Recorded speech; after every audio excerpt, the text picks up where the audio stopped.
Jewellers మొట్టమొదటి factory outlet లో long హారాల పండుగ. ఈ ఆఫర్ నవంబర్ 8 నుండి 16 వరకు.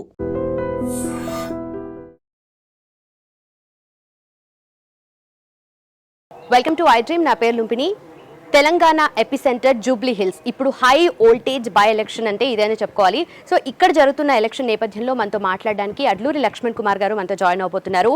Minister of SC ST tribal అలాగే మైనారిటీ, దాంతోపాటు empowerment of persons with disabilities, transgender and senior citizens. So ఆయన విజన్తో ఆయన మార్క్ ఎలా చూపించబోతున్నారనేది ఆయన మాటల్లోనే తెలుసుకుందాం. ఈ జూబ్లీ హిల్స్ నేపథ్యం గురించి ఫస్ట్గా ఏం చెప్తారు సార్? ఈరోజు రేపు జరగబోయే జూబ్లీ హిల్స్ ఎన్నిక అత్యంత తెలంగాణ ప్రజలు ప్రజాపాలన ఇందిరమ్మ రాజ్యం లోపల 2023 డిసెంబర్లో గౌరవ ముఖ్యమంత్రి గారి నేతృత్వంలో కాంగ్రెస్ ప్రభుత్వానికి ఇచ్చినటువంటి అవకాశాన్ని బట్టి ఈరోజు జరుగుతున్న ఉప ఎన్నిక మా ప్రజలు మాకు ఇచ్చే ఆశీర్వాదంగా భావిస్తున్నాం. ఎందుకంటే ఈ 20 నెలల లోపల మేము చేసినటువంటి మంచి పనులు, ప్రజలకు సంబంధించిన సంక్షేమ కార్యక్రమాల విషయం లోపల కాంగ్రెస్ పార్టీ మార్కు చూపెట్టుకునే విధంగా ప్రజలకు ఇచ్చిన 6 గ్యారంటీ పథకాల లోపల 4 గ్యారంటీ పథకాలు అమలు చేసి ఇవాళ సన్న బియ్యం ఇవ్వడం కానీ, రేషన్ కార్డు అమలు చేయడం కానీ, ఇందిరమ్మ ఇండ్లు ఇవ్వడం కానీ, ఉచితంగా మహిళా సోదరుల బస్సు సౌకర్యం ఏర్పాటు చేయడం కానీ, ముఖ్యంగా తెలంగాణ రాష్ట్రంలో నిరుద్యోగ యువకులకు గత ప్రభుత్వం 10 సంవత్సరాలు ఉన్నటువంటి ప్రభుత్వం మాజీ ముఖ్యమంత్రి కేసీఆర్ ఏ రోజు కూడా నిరుద్యోగ యువకులకు ఉద్యోగాల విషయంలో ఆలోచన చేయలేదు. ఇలా గౌరవ ముఖ్యమంత్రి రేవంత్ రెడ్డి గారి యొక్క నేతృత్వం లోపల తెలంగాణ రాష్ట్రంలో ఉన్నటువంటి నిరుద్యోగ యువకులకు నోటిఫికేషన్ ద్వారా సెలక్షన్ ప్రాసెస్ అంతా కంప్లీట్ చేసుకొని ఉద్యోగ నియామక పత్రాలు ఎల్బీ స్టేడియంలో వివిధ శాఖలకు సంబంధించిన ఉద్యోగాలు సుమారు 50,000 పైచీలకు ఉద్యోగాలు ఇవ్వడం జరిగింది. నిరుద్యోగ యువకులకు డిఎస్సి ఎగ్జామినేషన్ ఏదైతే రిటర్న్ ఎంట్రన్స్ పెట్టేసి టీచర్స్ ఉద్యోగాలు భర్తీ చేయడం జరిగింది. అనేక శాఖల లోపల ఈ కీలకమైనటువంటి 20 నెలల లోపలనే అంటే నిరుద్యోగ యువకులకు ఉద్యోగాలు ఇవ్వడం కానీ, సంక్షేమ కార్యక్రమాలు అమలు చేయడం కానీ, ముఖ్య రైతు ఏదైతే 80% తెలంగాణ రైతు ఆధారితమైన ప్రాంతాలు, గ్రామీణ ప్రాంతాలు, ఆ గ్రామీణ ప్రాంతాల రైతులను కూడా రుణమాఫీ అంటే 2014 నుంచి 23 వరకు 9 సంవత్సరాలు ఈ రాష్ట్రంలో అధికారంలో ఉన్నటువంటి టీఆర్ఎస్ పార్టీ ప్రభుత్వం ఎప్పుడు రైతుల గురించి ఆలోచన చేయలే. ఏకముక్తంలో 9,000 కోట్ల రూపాయలు రైతు రుణమాఫీ చేసినటువంటి ముఖ్యమంత్రి వర్యులు 2 లక్షల రూపాయలు ఏదైతే రుణమాఫీ చేసి రైతు భరోసా కింద ఆదుకునే విధంగా కార్యక్రమం చేయడం కానీ, ఎక్కడ కూడా 6 గళ్ళు కష్టపడి రైతు పంట పండిస్తే ఆ రోజు మేము ప్రతిపక్ష పార్టీలో కాంగ్రెస్ పార్టీ జిల్లా కాంగ్రెస్ అధ్యక్షునిగా నేను పనిచేసిన. మేము జిల్లాలో ఎక్కడ మా జైతా జిల్లాకు సంబంధించిన అనేక వడ్ల కొనుగోలు సెంటర్ల కాడ తిరిగితే ఆ వడ్లు కొనుక్కొని 40 రోజులు 30 రోజులు ఆ వడ్ల కొనుగోలు సెంటర్ల కాడ రైతులు నిలబడి కాంట పెట్టించిన తర్వాత అవి మిల్లుకు పోతే మిల్లర్ దగ్గర 4 కిలోలు 5 కిలోలు 10 కిలోలు ఒప్పుకుంటే తప్ప ఆ వడ్లు దించుకునేది లేదు. అలాంటి పరిస్థితుల్లో అంటే రైతును పూర్తిగా నిర్లక్ష్యం చేసి, నిరుద్యోగ యువకులను నిర్లక్ష్యం చేసి, సంక్షేమం సంబంధించిన పేదవాళ్ళకు సంబంధించిన దళితులకు సంబంధించినటువంటి సంక్షేమ కార్యక్రమం నిర్లక్ష్యం చేసి అన్ని విధాల నష్టం చేసినటువంటి ప్రభుత్వాన్ని ప్రజలు మార్పు కోరుకొని ఇందిరమ్మ రాజ్యంలో ఇవాళ అవకాశం ఇచ్చి ఇన్ని విధాల మంచి చేసే కార్యక్రమంలో ముందుకెళ్తున్న తరుణం లోపల రేపు జూబ్లీ ఎలక్షన్స్లో కూడా 100% ప్రజలు మమ్మల్ని ఆశీర్వదించడం పూర్తి నమ్మకంతో మేము గత 10-14 రోజులకెళ్ళి ఎస్సీ వెల్ఫేర్ మినిస్టర్గా, ఎస్టీ వెల్ఫేర్ మినిస్టర్గా అనేక మా దళిత వాడలు కానీ, మా గిరిజనుల వాడలు కానీ, మా బలహీన వర్గాల వాడలు వెళ్ళినప్పుడు చెప్పినారు, అన్న ఈ రాష్ట్రంలో ఏ ముఖ్యమంత్రి అయినటువంటి గొప్ప అంశాన్ని గౌరవ ముఖ్యమంత్రి గారు నెరవేర్చినారు. ఏదైతే 42% కులగణనకు సంబంధించిన బీసీ చేసి చట్టాన్ని చేసి కేంద్రాన్ని పంపించిండు. ఎస్సీలకు సంబంధించిన కేటగరైజేషన్ విషయంలో అన్నదమ్ముల్లాగా ఆ చట్టాన్ని అమలు చేసిండు. సంక్షేమ కార్యక్రమాలు అందిస్తుండు. మా మహిళా సోదరులకు ఉచితంగా బస్సు సౌకర్యం ఏర్పరిచి నిరుద్యోగ యువకులకు ఉద్యోగాలు ఇవ్వడం జరిగింది. అదేవిధంగా అన్ని విధాలు కూడా మేలు చేసే ప్రభుత్వానికి మరి అండగా ఉంటామనే అంశాన్ని మేము చెప్పడం తెలుసుకున్నాం.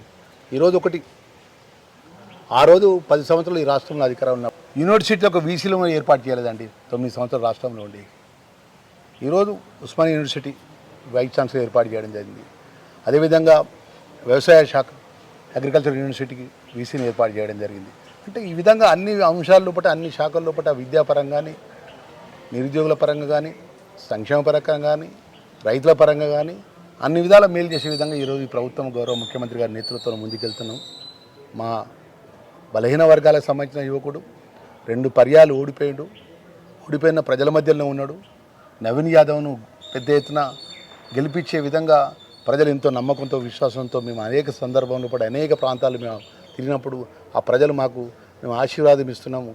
ఏదేమైనా పాపం 2 సార్లు ఓడిపోయాడు, 3వసారి ఎన్నికల్లో ముందుకు వస్తుండు. తప్పకుండా మా కళ్ళ ముందర పోయిండు, మా కళ్ళ ముందర ఈ స్థాయికి వచ్చిండు. నవీన్ యాదవ్ని గెలిపిస్తామని చెప్పేసి మా ప్రజలందరూ మాకు చెప్తుంటే మాకు చాలా సంతోషం అనిపిస్తుంది. ఏదేమైనా కూడా ప్రతిపక్ష పార్టీలకు 20 నెలల లోపటి ఇంత ఉరుకులాట అవసరం లేదు. ప్రధాన ప్రతిపక్ష పార్టీ మాట్లాడితే మాటలు బాధాకరం వస్తుంది. ఒక ప్రధాన ప్రతిపక్ష నాయకుడేమో ఫామ్ హౌస్లో వండుకుంటాడు. ఆయన ఎంబడున్నటువంటి ఆయన మాజీ మంత్రి కేటీఆర్, మాజీ మంత్రి హరీష్ రావు నోటికి ఎంతో సొంత మాట్లాడతారు. ముఖ్యమంత్రి అనేది రాజ్యాంగపరంగా ప్రజలతో ఎన్నుకోబడ్డ, శాసనసభ్యులతో ఎన్నుకోబడ్డ ఒక ముఖ్యమంత్రిని పట్టుకొని ఏకవచనంతో మాట్లాడతారు. ఇది వాళ్ళ సంస్కారం. ఏదేమైనా ప్రజలు అన్ని గమనిస్తున్నారు. మాకు పూర్తి విశ్వాసం ఉంది. ఇలా దళితులు కానీ, బలహీన వర్గాలు కానీ, మైనార్టీ సోదరులు కానీ, అన్ని క్రిస్టియన్స్ మహా సోదరులు కానీ, అన్ని వర్గాల కూడా కాంగ్రెస్ పార్టీ పక్షాన కాంగ్రెస్ పార్టీని ఆశీర్వదించడానికి రేపు 11వ తారీఖు ఎన్నికల లోపల పూర్తి విశ్వాసంతో ఉన్నారని నమ్మకంతో నేను చెప్తున్నాను. సార్, అలాగే ఎస్సీ ఎస్టీ సబ్ కేటగరైజేషన్ చూసుకుంటే సుప్రీంకోర్టు వర్డిక్ట్ తర్వాత ఫస్ట్ నోటిఫై చేసింది తెలంగాణ. అయితే ఇది జనాల్లోకి తీసుకువెళ్ళడానికి ఎలాంటి చర్యలు తీసుకుంటున్నారు మీరు? తప్పకుండా అండి మేడం. ఏంటంటే ఇదైతే ఆగస్టులో ఈ ప్రకటన వచ్చిన తర్వాత సుప్రీంకోర్టు జడ్జిమెంట్ వచ్చిన వెంటనే భారతదేశంలో ఎవరు కూడా చట్టాన్ని చేయడానికి ఏ ముఖ్యమంత్రి కూడా సాహసించలేదు. ఎందుకంటే ముఖ్యమంత్రి గారి యొక్క ఆలోచన కానీ, మా రాహుల్ గాంధీ గారి ఆలోచన ఏదైతే కన్యాకుమారి టు కాశ్మీర్ వరకు భారత్ జోడో పాదయాత్ర లోపల ఎవరికైతే ఎంతైతే హక్కు ఉంటుందో అంత అధికారం రావాలి, అన్న భాగస్వామి రావాలి. ఇసుక హిస్సాదారియే ఉసుక భాగ్యదారియే. రాహుల్ గాంధీ గారి యొక్క ఆలోచన భారత్ జోడోలో పాదయాత్రలో భాగంగా ముఖ్యమంత్రి గారు కూడా ఏంటంటే తెలంగాణ రాష్ట్రంలో ఉన్నటువంటి అన్ని వర్గాల ప్రజలకు మేలు జరగాల విషయం లోపల 30 సంవత్సరాలకెళ్ళి ఏదైతే ఎస్సీ కేటగిరీకి సంబంధించిన అంశం ఒక న్యాయమైన అంశాన్ని గౌరవ సుప్రీంకోర్టు జడ్జిమెంట్ ఇచ్చిన తర్వాత దాన్ని చట్టాన్ని చేసే విధంగా కమిషన్ ఏర్పాటు చేసి, మంత్రివర్గాన్ని ఏర్పాటు చేసి 33 జిల్లాల యొక్క ప్రజల యొక్క అభిప్రాయం తీసుకొని ఎస్సీ కేటగిరీషన్ చేయడం, అమలు చేయడం జరిగింది. అదేవిధంగా 42% బీసీ కులగణన విషయంలో పట్ల నిబద్ధతతోని అసెంబ్లీలో చర్చ పెట్టినారు. ఆ అసెంబ్లీలో చర్చలో ఎవరెవరు పాల్గొన్నారు? టీఆర్ఎస్ పార్టీ ఎమ్మెల్యేలు పాల్గొన్నారు, బీజేపీ ఎమ్మెల్యేలు పాల్గొన్నారు, అన్ని సిపిఐ ఎమ్మెల్యేలు, ఎంఐఎం ఎమ్మెల్యేలు అందరు గౌరవ శాసనసభ్యులు అందరూ కూడా అసెంబ్లీలో చర్చ చేసి 42% కులగణన చేసి నా బలహీన వర్గాలకు సమాన రాజ్యాధికారం హక్కు ఇవ్వాలని చెప్పి చట్టాన్ని చేసి కేంద్రాన్ని పంపిస్తే కేంద్రంలో ఉన్నటువంటి భారతీయ జనతా పార్టీ మోడీ కానీ, కేంద్ర మంత్రులు కానీ మాట్లాడతలేరు. ఇది ఉన్న పరిస్థితి. ఏది ఏమైనా కూడా మా పూర్తి నమ్మకం ఉన్నది.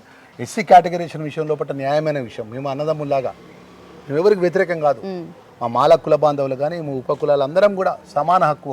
ఒక తండ్రి, ఒక తల్లిదండ్రులకు 5 అన్నదమ్ములు ఉంటే 5 అన్నదమ్ములు సమానంగా భాగస్వాములు రావాలని చెప్పేసి మేము పోరాటం చేసినాం తప్ప మేము ఎవరికి వ్యతిరేకం కాదు. మేము దీన్ని చెడగొట్టే ప్రయత్నాలు కూడా జరుగుతున్నాయంటారు. ఏది చెడగొట్టాల్సినంత అవసరం లేదండి. చట్టాన్ని చేసిన ఫలాలు అందుతున్నాయి. మాకు గౌరవ ముఖ్యమంత్రి గారి మీద పూర్తి విశ్వాసం ఉందండి మాకు.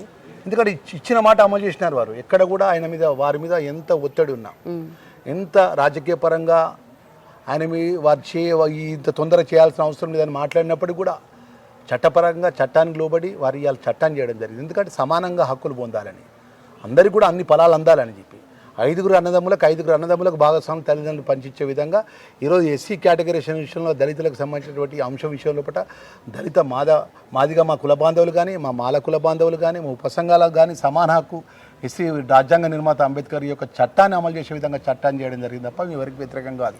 ఓకే, ఇప్పుడు బై ఎలక్షన్ నేపథ్యంలో మీరు ప్రజల్లోకి వెళ్తున్నారు. ఇప్పుడు ఎలక్షన్ టైం అని కాదు కానీ ఇంతకు ముందు నుండి కూడా మీరు ప్రజల్లోకి వెళ్ళి వాళ్ళ కష్టసుఖాలు తెలుసుకొని ఇవన్నీ కూడా చేస్తున్నారు కదా. ఇప్పుడు ఈ టైంలో ఎలాంటి ప్రాబ్లమ్స్ వాళ్ళు మీ ముందుకు తీసుకొచ్చారంటే ఏం చెప్తారు? అంటే ఎక్కువ ప్రజలలో చాలా బాధాకరం ఏంటంటే అత్యంతంగా హైదరాబాద్లో ఉన్నటువంటి స్లమ్ ఏరియాలు కానీ, బస్తీలు కానీ, దళితులు, పేదవర్గం ఏదైతే ఎక్కడెక్కడో కూడా జిల్లాలకు వెళ్ళి పొట్టకూటి కోసం ఆర్థికంగా కుటుంబాన్ని భారమై ఏదో విధంగా హైదరాబాద్లో నా కుటుంబానికి ఏదో కష్టపడి పనిచేసిన కుటుంబాన్ని పోషిద్దామని చెప్పి సంవత్సరాల కొద్దీ ఆధారపడి చిన్న చిన్న గల్లీలలో గుడిసెలు వేసుకొని ఆ గుడిసెల మధ్యలో నీళ్లు రాక స్లమ్ డ్రైనేజ్ వాటర్ ఇళ్ళకి రావడం, అసలు వాటర్ వస్తే అసలు వర్షం వచ్చిన రోజులు నీళ్ళలో ఉండడం, అంత దయనీయమైన పరిస్థితుల్లో పడ్డ బస్తీలు ఉంటే మాకు బాధ అనిపించిందండి. ఎందుకంటే మేము చాలా కష్టపడి వచ్చినటువంటి ఒక కార్యకర్త నుంచి, ఒక సామాన్య కార్యకర్త ఈరోజు ఇక్కడికి వచ్చిన నేను బస్సులలో తిరుగుతుంటే ఈరోజు 9 సంవత్సరాలు మన తెలంగాణ రాష్ట్రం ఏర్పడ్డ తర్వాత అప్పుడేమో ఉమ్మడి ఆంధ్ర రాష్ట్రంలో ఉమ్మడి ఆంధ్రప్రదేశ్ తెలంగాణకు వివక్ష చూపెట్టిండు. మన రాష్ట్రం మనం పరిపాలించుకుంటే మన ప్రాంతం బాగుపడుతుంది, మనకు అన్ని విధాల మేలు జరుగుతుంది అనుకున్నాం. మన ప్రాంతానికి సంబంధించినటువంటి నాయకులు ఏం ఆలోచించినారు? వాళ్ళు ప్రగతి భవన్లు కట్టుకుందామా, ప్రజాభవన్లు కట్టుకుందామా, ఫామ్ హౌస్లు కట్టుకుందామా, వాళ్ళకు విలాసవంతమైన జీవితాలు చేద్దామని చెప్పి ఆలోచించారు. కానీ హైదరాబాద్ మహానగరంలో ఉన్నటువంటి పేదవాళ్ళకు సంబంధించినటువంటి వారిచ్చిన మాటనే 2 BHK డబుల్ బెడ్రూమ్ కట్టియాలి కదండి. వాళ్ళు ఇచ్చిన మాటే కదా ఎన్నికల లోపట. ఇవాళ హైదరాబాద్ మహానగరం లోపట ఎక్కడికి పోయినా మేము ఓటాడటానికి పోతే అమ్మ మా ఇల్లు చూడు బిడ్డ, ఇట్లా నాకు 2 కొడుకులు అయిన బిడ్డ కోడళ్ళు వచ్చింది, ఒకటే 2 రూములలో మేము ఉంటున్నాం బిడ్డ, మాకు ఒక రూమ్ ఇల్లు కట్టియండి బిడ్డ. ఒక దగ్గర బిడ్డ మన తాగటానికి నీళ్ళు వస్తలేవు బిడ్డ, మా నీళ్ళ పరిస్థితిలో చూడు బిడ్డ అంటుంది. ఒక తల్లి చూసుకుని వీడియో చూపి పెడతాం, మన వర్షాలు వస్తే బిడ్డ నాకు నా పిల్లల్ని తీసుకొని మంచం వేసుకొని మంచం మీద కూర్చున్నాం సార్, నీళ్ళు మొత్తం డ్రైనేజ్ వాటర్ మొత్తం నా ఇంట్లోకి వచ్చినాయి సార్ అని చెప్పి అంటుంటే బాధ అనిపిస్తుంది మాకు. మనం ఎక్కడున్నాం? ఏదో హైదరాబాద్లో కోకాపేటనో లేకపోతే మాదాపూర్ లేకపోతే హైటెక్ సిటీలో అభివృద్ధి చేయడం కాదండి. సాఫ్ట్వేర్ కంపెనీ పెద్ద పెద్ద టవర్లు కట్టి సాఫ్ట్వేర్ కంపెనీ కాదు, పేదవాళ్ళకి సంబంధించినటువంటి మౌలికమైన సదుపాయం లోపల మున్సిపల్ శాఖ మంత్రి అంటే ఎవరండి? అర్బన్ ఏరియా లోపల ఆ శాఖ మంత్రిగా హైదరాబాద్లో ఉన్నటువంటి ఎన్నైతే స్లమ్ ఏరియాలు ఉంటాయో, ఎన్నైతే ఏదైతే దయనీయమైన పరిస్థితుల్లో ఉన్న జీవన చెప్పాలి చేస్తున్నట్టు బస్తీలకు వెళ్ళడానికి కేటీఆర్ పోయిందా అండి? ఇలా హైదరాబాద్ మహానగరంలో ఉన్నటువంటి జూబ్లీ ఎలక్షన్స్ విషయం అనేది ఒక భాగం అండి. నిరంతర ప్రక్రియ ప్రజాస్వామ్యం లోపల ఓటమి ఎలక్షన్ రావడము పోవడము ఇవన్నీ జరగడం ఒక ప్రక్రియ. కానీ ఇలా మేము గ్రామీణ ప్రాంతంకి వెళ్ళి ఒక ప్రజాప్రతినిధిగా ఎన్నికై పార్టీ చెప్పినటువంటి ఏదైతే బాధ్యతలపై చెప్తే ఆ బాధ్యతల పరంగా బస్తీలలో పోతే ఆ పరిస్థితి ఆ విధంగా ఉన్నది. షేక్పేట పోతే ఉండటానికి అక్కడ బస్తీలో మాకు ఇండ్లు సరిగా లేవు, పక్కన పెద్ద పెద్ద పెద్ద టవర్స్తో ఇండ్లు ఉన్నాయండి. ఎందుకు అంత దుస్థితి? ఎవరి కారకులు? ఏది పడితే అదే ఇష్టానుసారంగా మాట్లాడితే గొప్ప అనుకుంటున్నాం. మేము కూడా మాట్లాడగలుగుతాం. మేము కూడా రేపు 11వ తారీఖు ఎన్నికలు అయిపోయిన తర్వాత ప్రతి నెల మేము బస్తీలలో తిరుగుతాం. హైదరాబాద్లో ఉన్నటువంటి మా దళిత వాడలు కానీ, మా గిరిజన వాడలు కానీ, మా బలహీన వర్గాల వాడలు కానీ వెల్ఫేర్ మినిస్టర్గా 100% నేను ప్రతి బస్తీ తిరుగుతా. ఆ పేదవాళ్ళ కష్టాలు కనుక్కుంటా, పేదవాళ్ళ కష్టాల్లో భాగస్వాములు అవుతా, ముఖ్యమంత్రి గారి దృష్టికి తీసుకెళ్తా, ఆ ఏ శాఖ ఉంటే ఆ శాఖ మంత్రుల దగ్గర దృష్టికి తీసుకెళ్తా. మా బస్తీలు ఈ విధంగా ఉన్నాయి, మా జీవితాలు ఈ విధంగా ఉన్నాయి, ప్రజాపాలన ఇంద్రమ్మ రాజ్యంలో కూడా ముఖ్యమంత్రి గారు చేయాలని చెప్పి మా ముఖ్యమంత్రి గారికి పోయి మేము మనవి చేస్తాం. యాజ్ ఏ మంత్రిగా నేను రిక్వెస్ట్ చేస్తా, ఖచ్చితంగా చేయాలి సార్ ఇవన్నీ అని చెప్పి. అది నా బాధ్యతగా ఇవన్నీ. ఇలా మీరు 9 సంవత్సరాల రాజ్యం వెళ్ళి హైదరాబాద్లో మహానగరంలో హైదరాబాద్లో ఉన్న పేదవాళ్ళకి సంబంధించినటువంటి ఏ కార్యక్రమం చేయకుండా ఇక మాట మాట్లాడితే రెచ్చగొట్టే మాట్లాడితే మీ తెలంగాణ ఆశా భాషతోని ఒక అబద్ధాన్ని 10 సార్లు మాట్లాడి నిజం చేసే ఆలోచన తప్ప సంక్షేమానికి సంబంధించినటువంటి మీ 9 సంవత్సరాల్లో మీరు చేసిన ఒక పని చెప్పమనండి. 2 పనులు చేసింది మీరు. ఒకటి కళ్యాణ లక్ష్మి ఒకటి ఇచ్చినారు, 2000 పింఛన్ 4000 చేసిండ్రు.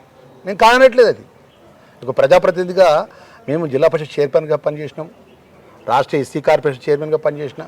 పోయినసారి గెలిచినాక నన్ను ఓడగొట్టి ఇంటికి పంపించినా కూడా ఒకటే జెండా నమ్ముకున్నా, ఒకటే పార్టీని నమ్ముకున్నా. ఈరోజు ధర్మపురి ప్రజల ఆ లక్ష్మణ సుసం ఆశతో నేను ఇవాళ ఎమ్మెల్యేనా, మా ప్రజల దయతో ఇవాళ గౌరవ ముఖ్యమంత్రి వర్యులతో మా ప్రజల యొక్క దయతో ఈరోజు ఈ బంగ్లాలు ఉంటాను. నేను బంగ్లాలు ఉండే శక్తివంతుని కాదు. నేను ప్రజలు ఓట్లేస్తే ఈ బంగ్లాలు నేను ఉంటున్నా మంత్రిగా. నేను ఏం చేయగలుగుతున్నాను అని ఆలోచన చేస్తున్నా తప్ప ప్రజలకు ఏ విధంగా మేలు చేయాలి నా వెల్ఫేర్ డిపార్ట్మెంట్కి సంబంధించిన విషయంలో పట్ల చూడండి. రోజు వందలాది మంది ప్రజలు వస్తారు నా దగ్గరికి, నేరుగా కలుస్తారు. ప్రతి వాళ్ళు నేరుగా కలుస్తారు. ఒక కాగితం ఇస్తారు, అన్న స్కూల్ సీట్ కావాలి, అన్న మా బిడ్డకు హాస్టల్ సీట్ కావాలి, అన్న నాకు ట్రాన్స్ఫర్ కావాలి, అన్న మాకు ఇక్కడ కష్టాలతో వస్తుంది. ప్రజలకు మధ్యలో మేము ఉన్నామండి. మా ఏ మంత్రిని చూసుకోనండి, మాకు స్వేచ్ఛ ఉంది. ఇండిపెండెంట్గా మా ముఖ్యమంత్రి గారు మాకు మా యొక్క శాఖ లోపల మా పనిచేసే అధికారాన్ని మాకు ఇచ్చిండు. మా శాఖ పరంగా మేము ప్రజలకు మేలు చేసే విధంగా సెక్రటరియట్ లోపల నిత్యం మీరు చూడండి మేడం, మీరున్నారు కదా, మీరు గతంలో కూడా మీడియాలో ఉన్నారు కదా. గత 2 సంవత్సరాల క్రితం సెక్రటరీకి ఎవరు వచ్చేవారా? ప్రజలు వచ్చి మంత్రుల దగ్గర పోయి కాయిదాలు ఇచ్చేటోళ్ళ? ఏ మంత్రికైనా గౌరవం ఉండేదా? ఒక మైనార్టీకి సంబంధించిన హోంశాఖ మంత్రి ముఖ్యమంత్రి దగ్గరికి పోతే ప్రజావాణి గేట్ కాంచి వాపసు పంపించిన ఆయన మహమూద్ అలీని, ఒక మైనార్టీ మినిస్టర్ను అవమానపరిచి. నా సహచరి మా అన్న ఈశ్వర్, తన మీద నేను గెలిచిన. కానీ మా వర్గమైన గెలుపోవటం మీద ప్రజల నిర్ణయం. మా వర్గాన్ని చేయబట్టి పక్క జరగవా అన్నాడు ఆయన. Social welfare minister, tribal welfare minister, minority welfare minister ఆయన పట్టుకొని పక్కా జరగన్నాడు.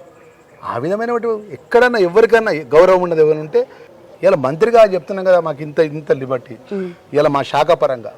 ఇవాళ నేను చెప్తున్నా ట్రైబల్ వెల్ఫేర్ ఎస్సీ వెల్ఫేర్ మినిస్టర్గా 3 సంవత్సరాలకు వెళ్ళి అంటే వాళ్ళ గవర్నమెంట్లో 1 ఇయర్, ఈ గవర్నమెంట్ వచ్చిన 20 నెలలకు వెళ్ళి 3 సంవత్సరాల కింద ఉన్నటువంటి బకాయిలన్నీ కూడా ఏదైతే మా ఎస్సీ పిల్లలకు సంబంధించిన హాస్టల్స్, రెంటెడ్ బిల్డింగ్స్ నిధులు విడుదల చేయడం కానీ, మా ఎస్సీ డిపార్ట్మెంట్ సంబంధించిన ఎంప్లాయీస్ సంబంధించినటువంటి రెగ్యులరైజేషన్ శాలరీస్ ఇవ్వడం కానీ, అదేవిధంగా మా ఎస్టీలకు సంబంధించినటువంటి అనేక సర్వీస్ అంశం లోపల పెండింగ్ ఉన్నటువంటి బడ్జెట్ ఇప్పించడం కానీ సుమారు నేను 300 నుంచి 400 కోట్ల రూపాయల బడ్జెట్ రిలీజ్ చేయించిన మంత్రిగా వచ్చి మీరు పోయిన అంబేద్కర్ ఓవర్సీస్ అనేది బయటి దేశాలకు ఉన్నతమైన చదువులు చదువుకుంటారని మన పిల్లలను పంపిస్తాం.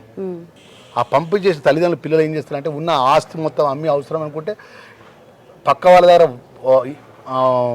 అత్యధిక వడ్డీ తీసుకొచ్చిన అమెరికా పంపిస్తారు. ఎందుకంటే అమెరికా నా కొడుకు పోతే సెటిల్ అవుతారని. వాళ్ళకు 3 సంవత్సరాలకి వెళ్ళి నువ్వు మీ గవర్నమెంట్లో ఉన్న అప్లికేషన్ పెట్టుకున్న వాళ్ళకు కూడా అంబేద్కర్ ఓవర్సీస్ కానీ, బలహీన వర్గాల ఓవర్సీస్ కానీ, మైనార్టీ ఓవర్సీస్ సంబంధించిన పిల్లలకు నువ్వు బకాయిలు చెల్లించలే. 2285 మంది విద్యార్థులకు సుమారు 300 కోట్ల పైచీలకు ఒక్కటే రోజు రాత్రి అకౌంట్లో జమ చేయించినది ఇలా గౌరవ ముఖ్యమంత్రి గారు, గౌరవ ఆర్థిక శాఖ మంత్రి. మేము వెల్ఫేర్ మినిస్టర్గా మా ప్రజలకు ఏం అవసరము ఆ విధంగా ప్రియారిటీ పరంగా మేము ఆ శాఖల ద్వారా మాకు అంత ఫ్రీడము, ఆ స్వేచ్ఛ, ఆ నమ్మకంగా ఆ శాఖలు అప్పచెప్పి ఆ విధంగా మా రిప్రజెంటేషన్స్ ఏమున్నా మా శాఖ ద్వారా మాకు ఏం చేయాల్సిన పనుల విషయంలో మా ముఖ్యమంత్రి ద్వారా మేము పనిచేసినాం. మీరు ఎప్పుడైనా అట్లా చేసిందా చెప్పమనండి, ఉదాహరణలు చెప్పమనండి. లెక్కలు అయితే ఉంటాయి కదా.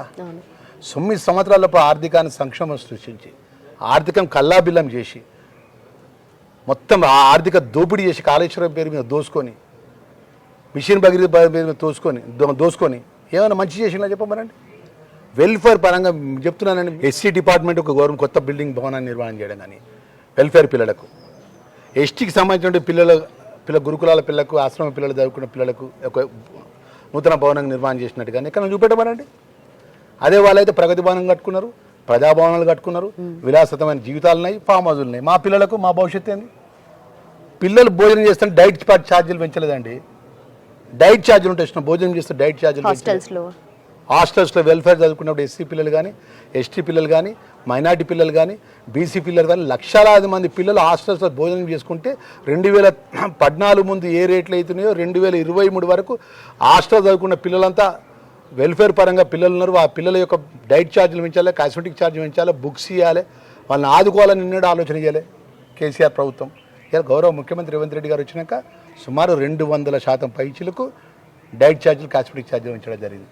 ఇన్ని విధాలు మేలు చేసే ఒక ప్రభుత్వాన్ని రేపు జూబ్లీ హిల్స్ జరిగే ఎన్నికల లోపల జూబ్లీ హిల్స్ ఓటర్ మహాశయులందరూ కూడా తప్పకుండా గౌరవ ముఖ్యమంత్రి గారి ప్రభుత్వాన్ని, ప్రజాపాలన ఇంద్రమ రాజ్యాన్ని ఆశీర్వదిస్తారన్న నమ్మకంతో మేము ఉన్నాం. Thank you sir. నమస్తే. నిజంగా ప్రస్తుతం ఉన్నటువంటి సమాజం దేనికి ప్రయారిటీ ఇస్తుంది?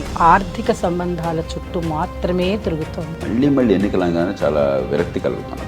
మంచి అనిపిస్తుంది కదా, లేడీస్ కూడా ఛాలెంజింగ్ జాబ్స్ చేసినప్పుడు చాలా బాగుంటది. ట్రాఫిక్ అసిస్టెంట్స్ గా నియమించిన ట్రాన్స్జెండర్స్ అందరితో సాల్యూట్ చేయించుకుంటున్నారు. ఫుడ్ డెలివరీ ఇవ్వటానికి వెళ్ళినటువంటి డెలివరీ బాయ్ అనిల్ పై కళ్ళ ముందు